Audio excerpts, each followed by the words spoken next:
Now, your electrifying hosts of Exploring the Bizarre, Timothy Beckley and Tim Swartz.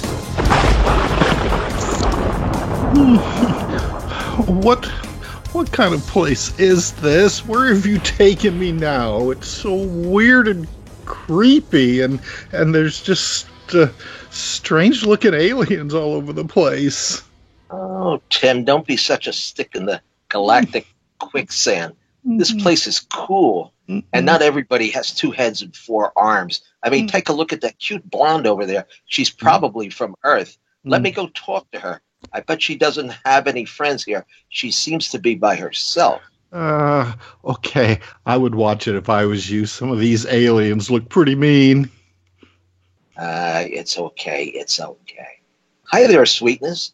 I see you're hovering over the bar, and I thought we might get to know each other a little better. Can I get you a lava drink? The blue eyeball one looks really good. I mean, I hear it's tasty. Sir, I'm not alone. And my boyfriend isn't going to like you coming on to me very much. Get this alien off. Jesus, molesting. I've never seen anything like this. Oh, okay, Tim, I think we should get on the next saucer out of here and make it back to the KCR studios in Vegas. You've had enough close encounters for tonight. Hey, I was just trying to have a good time. You know I like blondes, and besides, on planet Earth, all the bars are closed at the moment because there's a big lockdown. So, heck, I thought we'd go up here and have a good time, but I guess I was wrong. That grisly little mean, bad-smelling alien is coming a little closer. So you're right. Let's get back into the saucer and back to Las Vegas. All right. See you back on Earth. Oh, boy. Okay, Tim. How are you? I'm a lot better now that we're out of that place. I don't know. I don't care for those after-hour bars. I was having a good time. I didn't get a chance to get the lady's phone number for that damn alien that came after me. I can't believe she'd be going out with him. I mean, when you could have a Mr. UFO. I mean, what the heck?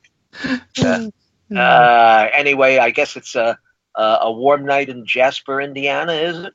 Yes, it's a warm and rainy night, but that's all right. It's that time of year, so it's what we can expect, I suppose. Well, I'm expecting a good show tonight, so why don't you forge ahead and introduce our listeners to our guest for the evening?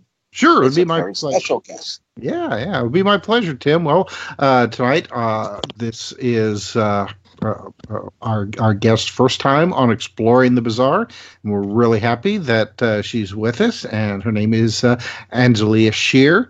Now, Angelia says that at the age of 13, she had a profound, life-changing paranormal event, which we'll have to ask her about during the show. And that single experience so changed her concept of reality that she no longer needed to be convinced about the validity of any paranormal events or just believe she knew that they were real. Now, Shear has been investigating the UFO mystery for 35 plus years. She founded Parashear Research, her private research group, and is also the current state director, chief field investigator, and star team lead for MUFON of Tennessee.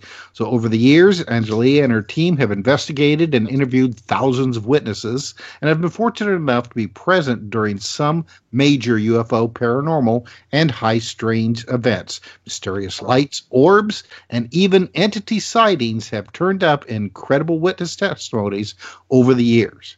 Now, Angelia is also a certified master hypnotherapist and uses her training to aid experiencers in dealing with their UFO missing time encounters. So now Angelia, as well as MUFON and Parashear Research, is dedicated to providing witnesses with a safe place of inquiry and to the continued study, documentation, and education of the public with current credible cases of interest. So if you've had an encounter, she would like to hear from you. Now, Angelia's book is UFO Encounters: How High Strange Events Transform Human Perception. She's also working on new projects with CMT host Katie Cook and still investigates UFO sightings all over the Southeast. So, Angelia, welcome to Exploring the Bizarre. Hey, guys. It was great to be on the show tonight. I really appreciate you asking me on. Well, we've been looking forward to this, and I know we have a lot to uncover. Now, you're also known. Your monocle is UFO Girl. In fact, I understand that that's on your license plate as well. How did you pick up that name? Well, guys, if you get to know me, and I'm sure you will, as you said, we have a lot to talk about. Once I start talking about my UFO research, you can't get me to stop. But I truly have been obsessed about UFO phenomena, the possibility of extraterrestrial life since I was just a little girl. My mom said when I was about 5, I'd watch Star Trek. That's going to date me, the original Star Trek. And she'd come downstairs and find me crying. And she'd go, Ange, what's wrong? And I'd go, I'm supposed to be on that ship. I'm supposed to be out there, doing this thing. So for whatever reason, I've been completely obsessed with this since I was very, very young. And again, my passion for this, I've been researching 38 years at least. My witnesses mean everything to me. And really, I've just been so fortunate, myself and my team. We have really had some incredible cases and incredible encounters personally. So I look forward to share whatever you guys like to talk about, things out of my book or cases. Well, you're worried about Star Wars dating you. I guess going back to Flash Gordon and Captain Midnight would date me a little bit more. But yeah, and we didn't have those special effects in those days. I think when Flash Gordon landed, his spaceship looked like somewhat of a tin can. But yeah, well, let's start at the beginning. I understand that you had an unusual experience at a rather young age that kind of headed you in this life's direction. Could you tell us about that? Well, it wasn't a UFO encounter, but to be honest, when I was about 13 years old, we all kind of had some traumas when you were younger, but a person tried to kidnap me. And at the advent of the kidnapping, I almost had this I was waiting for someone to pick me up. The person was, they would have interceded. But I had this strange moment where it was almost like time dilated. That's the best that I can, talk about. And something truly interceded in my life. There was, I had this feeling that I needed to run and I needed to get away from that moment. And I did. I actually obeyed it, and I hid in some woods for like 5 hours. And after it was all over, the person that would have taken me ended up murdering people, and other kidnappings happened. So after that moment, my life was changed. I knew there were things that interceded in this world, whatever that may be, your higher self, other beings. And I was, after that, I was on a path. I probably read 3 books a week for 30 years, science, psychology, mathematics, physics. And then I was just obsessed, with the pursuit of extraterrestrial life. My father was a professor at the O. Peabody University, which became Vanderbilt. And so he was very supportive and very hard on me in the sciences, which is really good. So he died when I was young, and so he was into this research. He had, gathered a lot of documents from the government. So probably when I was 18 or 19, I really started on my path of researching, and I just never have looked back. And it's just been a great ride all these years. Well, what was the did you have a UFO sighting, or did you go straight from your fascination with the subject into investigating other people's case histories? I've always had, since I was young, I've always said they were dreams. I'm not going to say they're anything else because I didn't feel that way. But, I thought, I would dream constantly about aliens and ships. And, I thought everyone did that. So I don't know, for whatever reason, I think that's where UFO Girl came from. I feel like God created me for this. And again, I went straight into research after that. I had sightings of my own. And years later, we can talk about that, just working with my witnesses. My team have had some close encounters, not only with entities, but with ships. So, after that, I'll bring up one case that really changed the way. Yes, go ahead, please. Yeah. It changed the way that, in which I researched, So probably when I was about 25, 26, I had a case of about 14 people on a beach. It's 10:30 at night. They were having a beach party. And at one point, they were all within 15 to 25 feet of each other. So the sighting wasn't a relational issue or a problem, meaning a perspectival problem. But at one point, 4 of the individuals started seeing this UFO out over the water. It was probably about 2.5 to 3 football fields distance. And where was this? This was down in the Gulf, and the ship was probably 200 or 300 feet up. And no matter what these 4 people did, the other 10 people could not see this ship, and they were questioned. Yeah, they were just, they were credible. And I was convinced, at that point, even after talking to a lot of my colleagues, that, this wasn't drug induced. It wasn't alcohol induced. Even if they were drug or alcohol, people don't have the same hallucinations. I mean, that's ridiculous. Isn't that true? I don't believe I've ever come across a drunk who has seen a UFO, nor pink elephants for that matter. You really have to be. And believe me, I've been out there on the street literally for many times, and I've never seen anything unusual under those circumstances. I did have one incident where I don't remember my apparently being in an altered state and telling people who was inside these crafts that were coming overhead in Pine Bush. I don't remember, but somebody told me that's what was happening. But anyway, this is your night, so go ahead. That's going to tie into that. So at that point, I was truly convinced, my theory began, that these people actually could perceive a greater degree of the electromagnetic spectrum than those other individuals, and my research has held. So from that point on, when I was young and poorer and didn't have a lot of great equipment that I have now, I had a steady stream of witnesses to study, not only the witnesses and their case, but the witness themselves. And my research has just held. After that, meaning, that some people had these different perceptual abilities.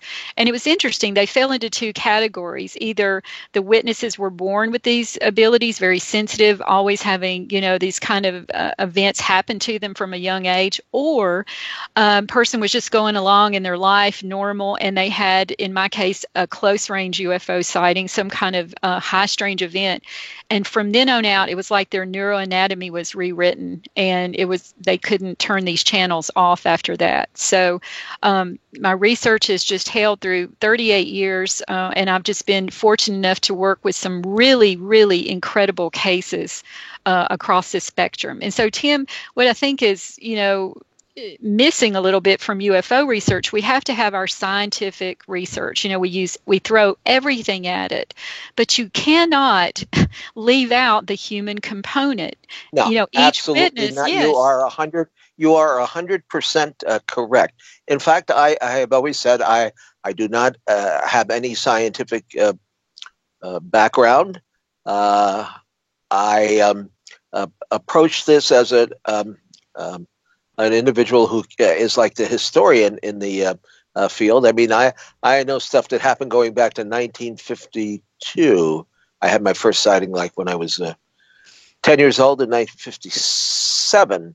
But it is I've approached this as a journalist and presented all sides of the spectrum as far as this goes, allowing people to tell their story, and then it's up to the individual researcher or investigator to decide whether it's relevant or not. Now, you say that some of these individuals who had these sightings and experiences, are you saying in effect that it expanded their consciousness?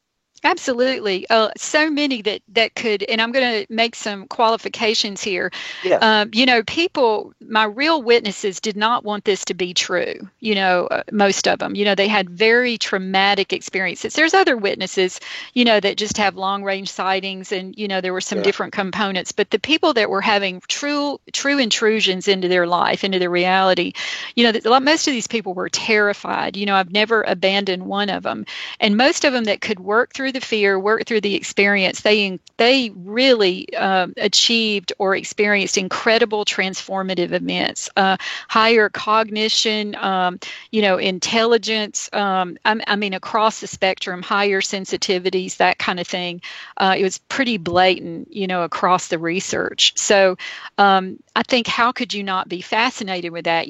My researchers and I have been out in the field for 38 years. We've all started to come to the same conclusions to some degree, because the truth is the truth, if you know what I mean. We all might say different words about it, but one of the most exciting parts of this research is about human potential. It's almost like there's, something out there, beckoning us into other worlds to some degree. Yes. And, there's a lot of us on the edge, taking those steps. So, my researchers and I that have been out in the field, we say, we know this is true. We don't, my book I put in there, I said, this book is not about proof. It's about the genuine stories of credible people. And I said, sometimes you can, strive to have proof, but sometimes if you strive after that, you never have understanding. So, I always say our judicial system is based on credible witness testimony.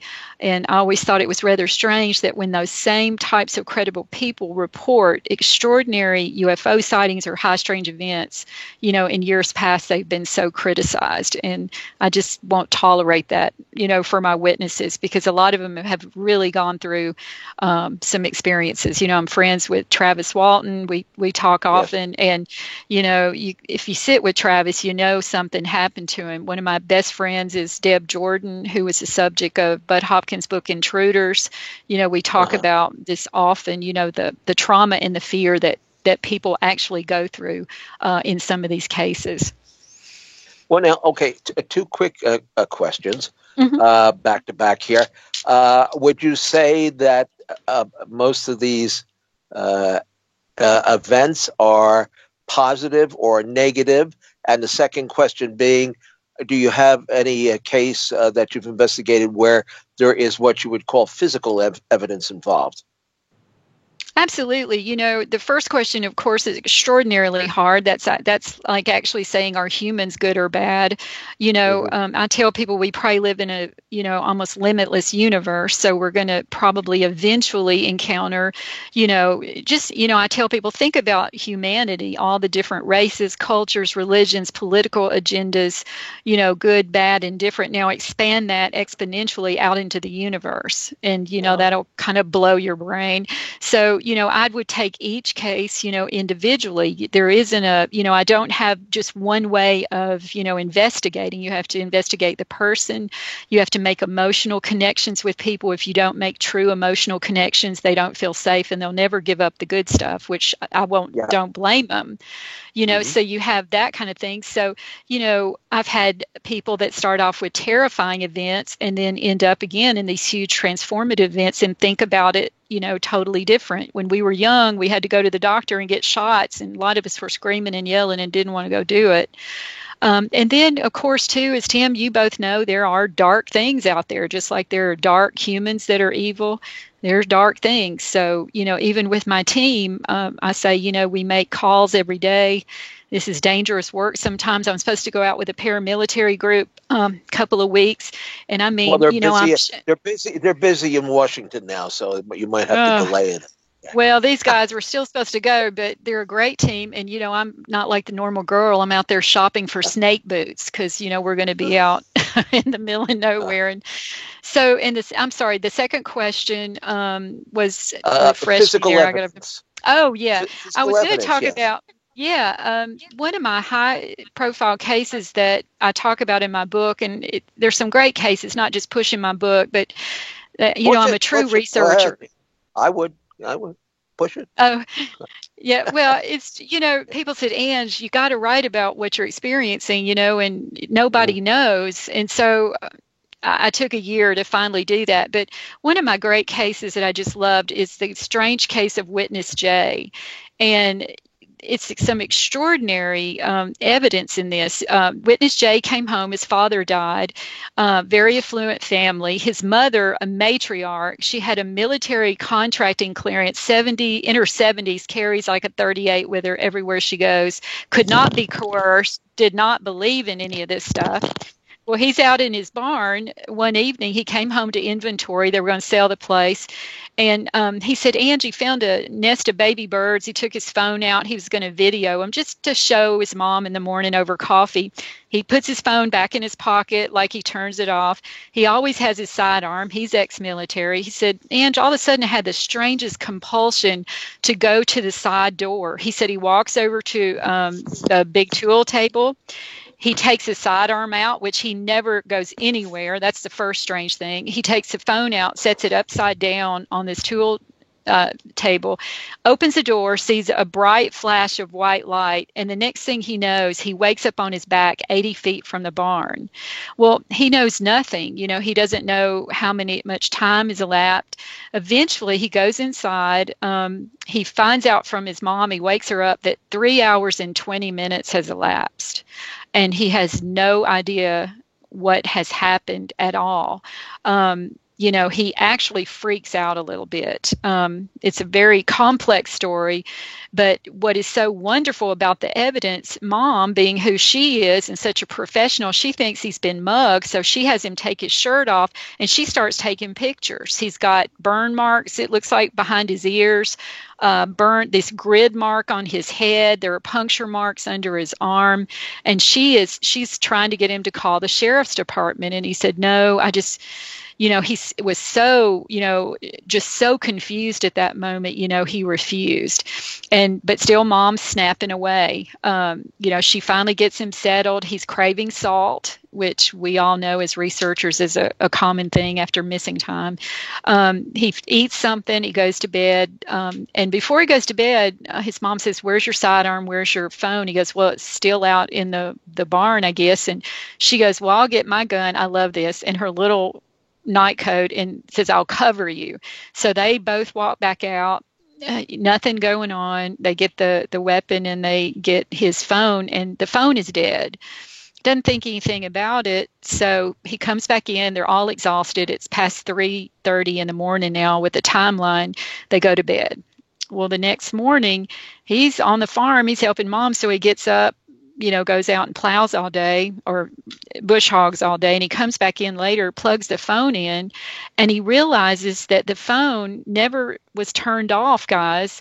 It was video. And although it was turned upside down and we didn't get the video, we captured 2 hours and 20 minutes of the craziest audio I've ever heard. Wow. And some big evidence. I mean, it sounds like non-human voices on this audio. And all right, let me hold you there because we have to go to our bottom of the hour break. We'll continue this story with UFO Girl on Exploring the Bizarre. So stay tuned for more.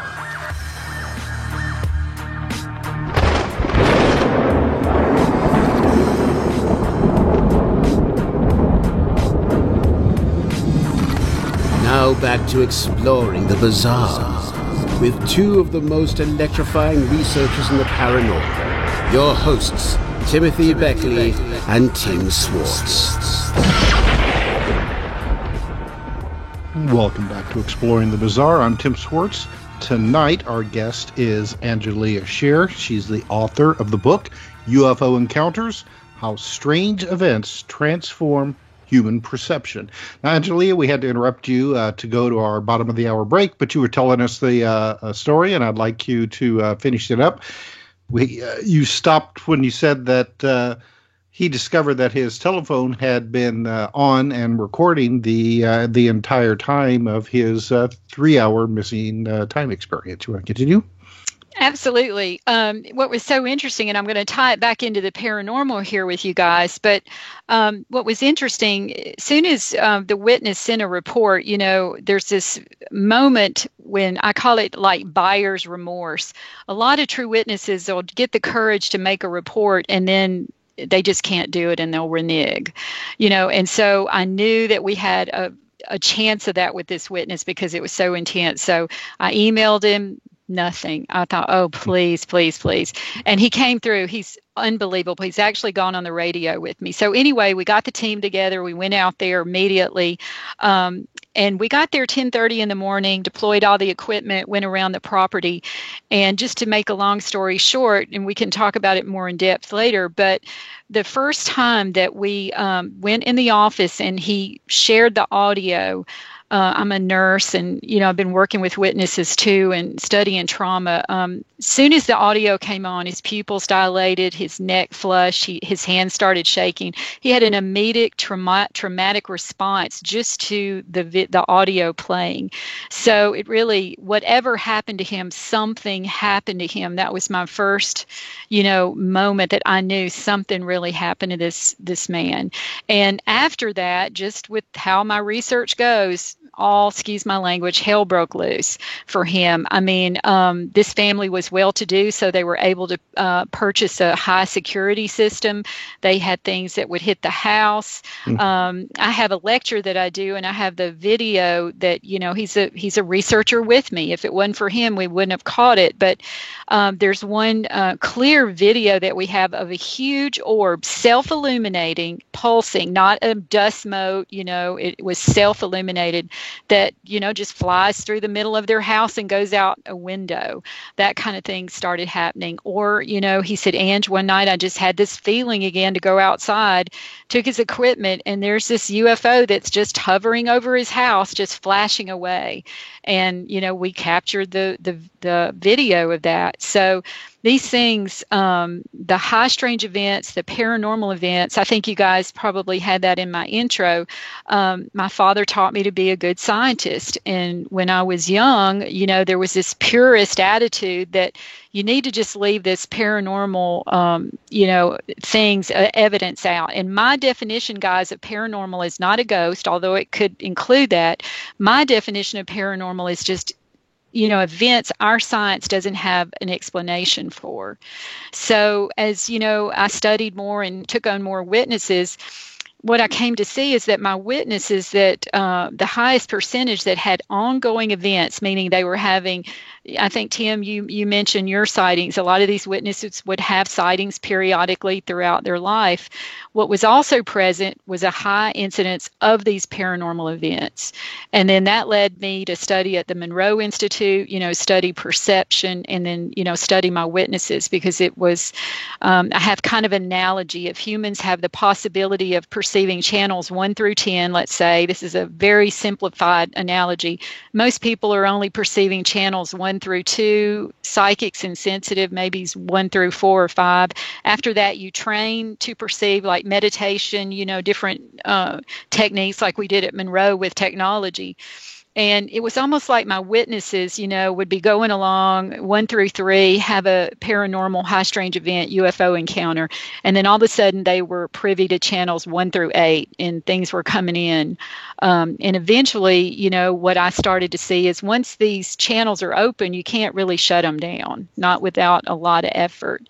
So it just led me on a great adventure throughout my life, not only making some wonderful friends, which I have people all over the world, unbelievable people, special people that truly seem to have some they don't seem to. They have an interesting life, have ongoing paranormal UFO events, and are truly transformed in many ways over these events. So now, did you try hypnotic regression on the witness to see what may have happened to him over those 3 hours? Yes, I did not do the regression on him. We were so close at that point, as far as our families. I did find another therapist and she came in. We thought that would be better at the time. And he wanted me there present, and we did do hypnosis. Again, this is a very involved case. It's going on 4 years now. And he did actually remember some other things, but it got so much for him. After about, 40 minutes, he was re-experiencing something. He actually just came out of it. It was too much for him. So we will probably pursue that at some point. But, again, you have to let the witness kind of integrate what's happened to them in their own time. So. Sure. All right. Well, we have a question from one of our listeners. This is from Cosmonaut 57, and Cosmonaut 57 wants to know what's the strangest UFO or abduction case that you've investigated. Well, I've probably interviewed 3,000 people at this point, but one that I'm just, so I can choose from a lot of things. But this one I had never had anything happen to me like this. And guys, I've seen a lot of weird stuff. I mean, my team have had UFOs come down over our head, just like and hover there, like they knew we were there.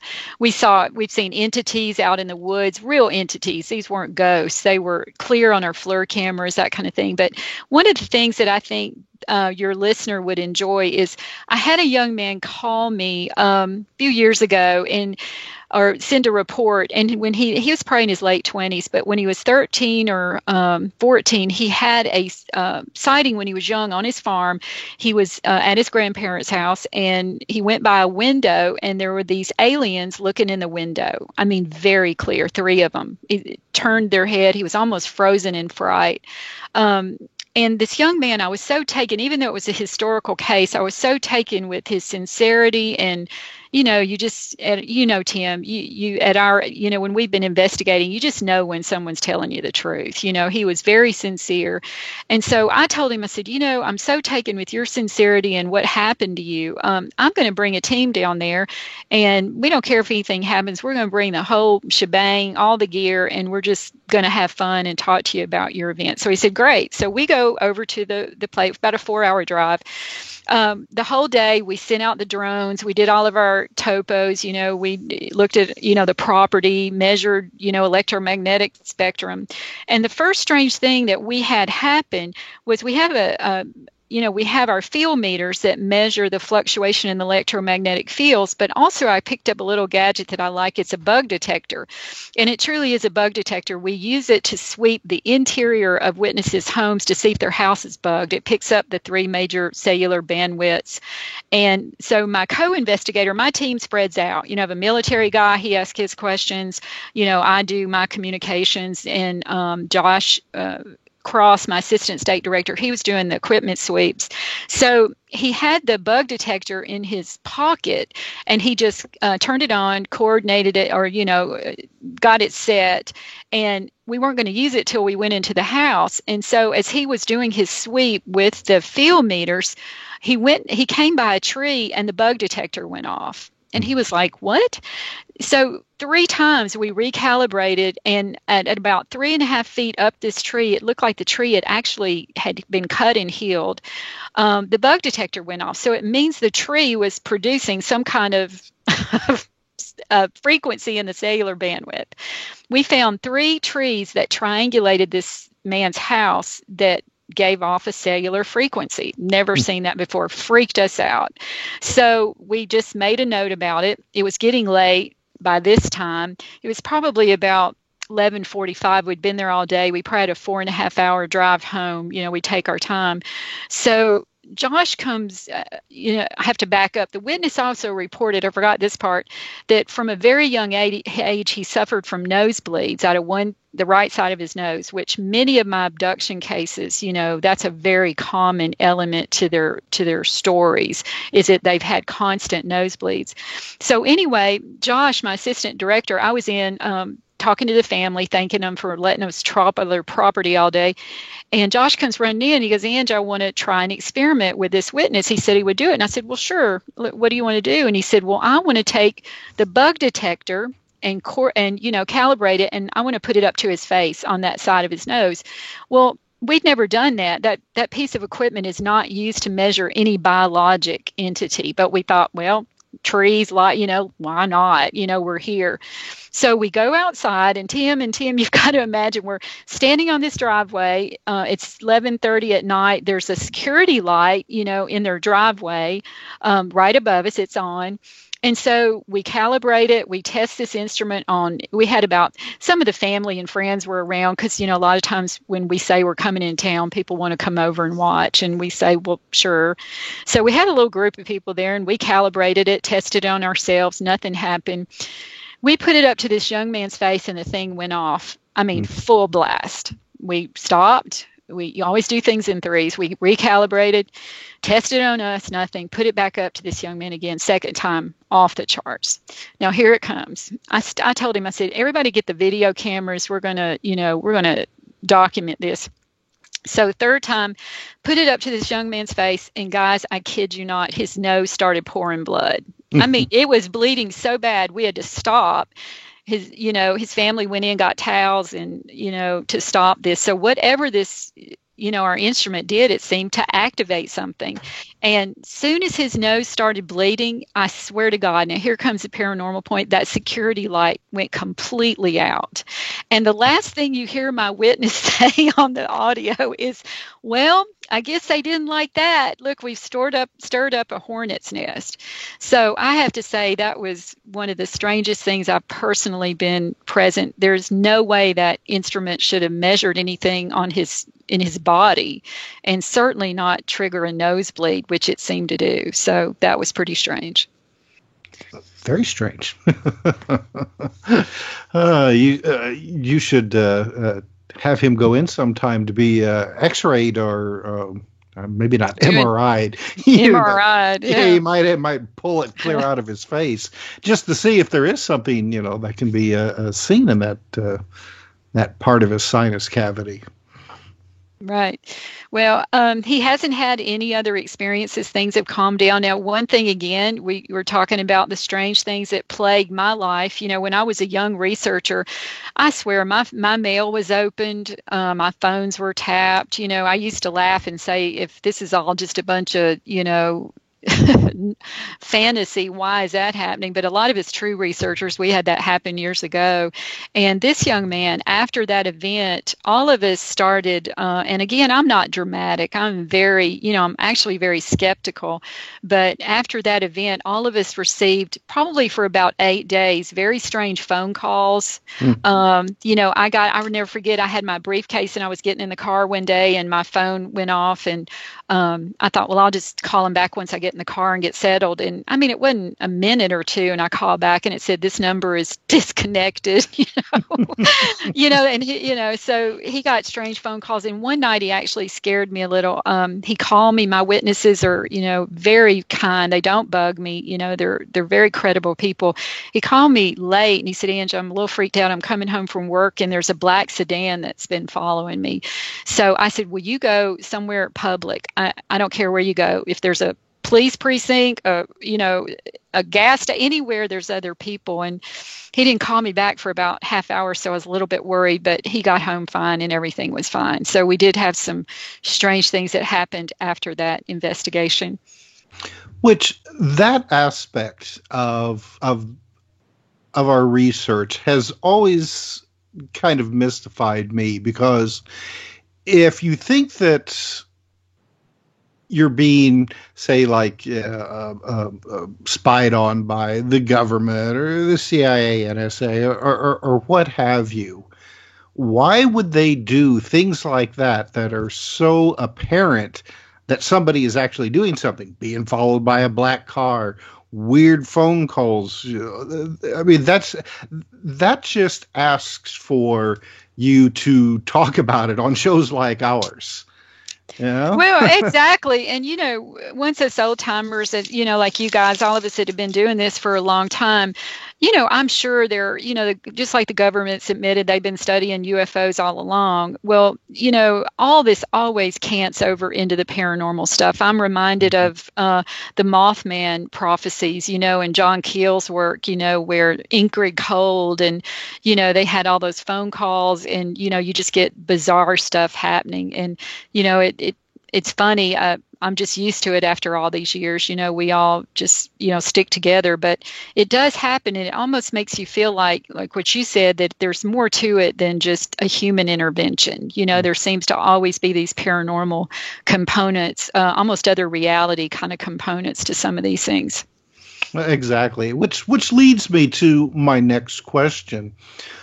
When it comes to the witnesses and these, especially these high strangeness events, do you think that these events are centered on the witnesses, especially the ones that seem to have repeat experiences all of their lives, or do you think that there could be something to do with a location? Because we all know that there are various hotspots, all over the planet, and this person may have just been at the wrong place at the wrong time, or the right place in the wrong right time. Exactly. And then the phenomena, just as it's well known to do, just attaches itself to them at that point.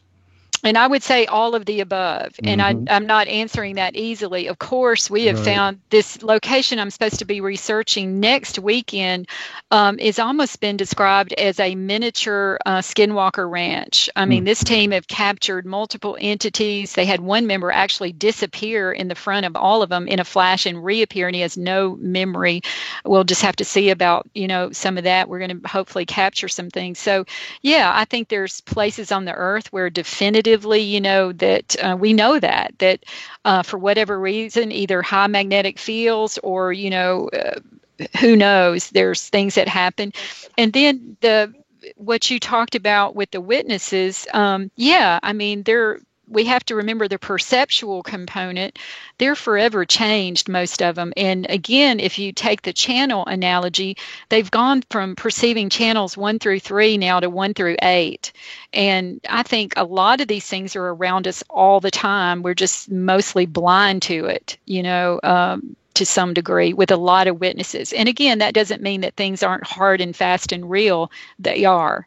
So we have a lot of, different things kind of happening at one time.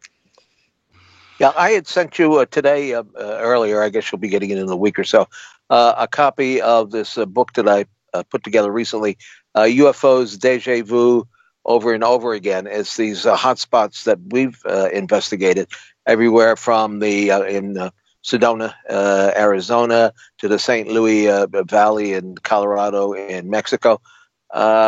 They're popping up all over the place. We are good friends with Paul Eno, who does his own podcast on Sunday out of Rhode Island. And he wrote recently for a book that Tim Schwartz did, Incredible Alien Encounters, about a spot in Pennsylvania where they have been going for the last, probably, about 2 years? At least, yes. Yeah. And it includes all the strangeness that you could possibly find. UFO encounters. I think some even mysterious individuals showing up in unmarked vans, and in particular, Bigfoot. Have you had any sightings of creatures in coordination with the UFOs? Absolutely. And, I'm sure you guys are familiar with Stan Gordon's work up in Pennsylvania.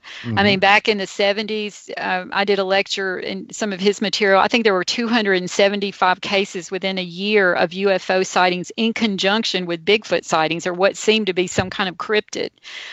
In the case that I spoke about with the missing time, already it's strange enough what happened to this individual. And it was probably later on that he, confided to me. They live on a huge farm with woods. And he said, Ange, I was on my four-wheeler taking the dog out one night, and they were down on a path, and he saw something. And, it's amazing. People won't say Bigfoot, and I don't blame. They're not going to say that. They'll say, I just saw this dark figure standing over in the woods, that kind of thing. And, it scares them to death, most people. My latest thing is I've gotten into interviewing hunters. I mean, these are good old boys, had a gun since they were 4 and don't believe in any of this. And in my book, one of the cases was orbs, Tim, that actually followed these hunters, back to their truck. So I really like those guys. They're very dependable, and they're not making a story up. So yes, from orbs, cryptids. Anyone that does this, knows this to be true. I said, I draw an imaginary circle, and it doesn't matter where you start investigating. If you start with UFOs, you finally get paranormal and ghostly phenomena. If you start with ghosts, you get cryptids. If you start with cryptids, you get UFOs. So, this is a very strange endeavor we've all taken on here. And that's why the perceptual component, I think, offers a huge explanation to the variety of experiences that people have.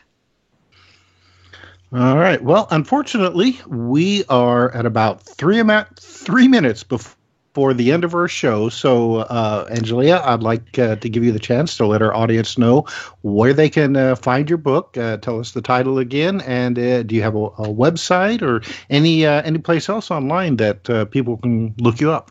Absolutely. You can just, very easy, it's AngeliaShear.com is my website. I'm on Facebook at Angelia Shear. And you can, if you want a signed copy of my book, you can just go to AngeliaShear.com and make an order there, and I'll be happy to sign it and send it to you. Or it's available on Amazon. And it's UFO Encounters, How High Strange Events Transform Human Perception. And I really thank you guys for asking me on tonight. I really enjoyed talking to you. Well, we are going to have you back on at the end of the summer, and perhaps you can bring on that individual with the experience and maybe play part of the tape for us. Oh, absolutely. Yeah, absolutely. Indeed, absolutely. Indeed. That'd be fun. And in fact, I'm looking forward to reading your book. And like I say, I sent you a couple of things in the mail, and let us continue our research together. And don't forget our YouTube. Yeah. Don't forget our YouTube channel, Mr. UFO's Secret Files. We should be adding quite a few new programs up there shortly. So, Tim, I guess this concludes the program for this evening, and we'll be back in a week's time. Yeah, it absolutely fantastic having you on with us tonight, Angelia. And I just I need to comment, Tim, before we run out of time here, that Tennessee has been a hotbed of all kinds of bizarre activity. I mean, you've got UFOs, Bigfoot, and let's not forget one of our favorite ghost stories, the Bell Witch, right there in Tennessee. That's true, yeah. Bell Witch Project. Well, I'm going to sneak back to that bar that we were in before, and maybe the alien has disappeared, and I can continue my conversation with that very lovely lady that was hovering above the bar. Good night, guys. Thank you so much. Thank you very much. Good night, all.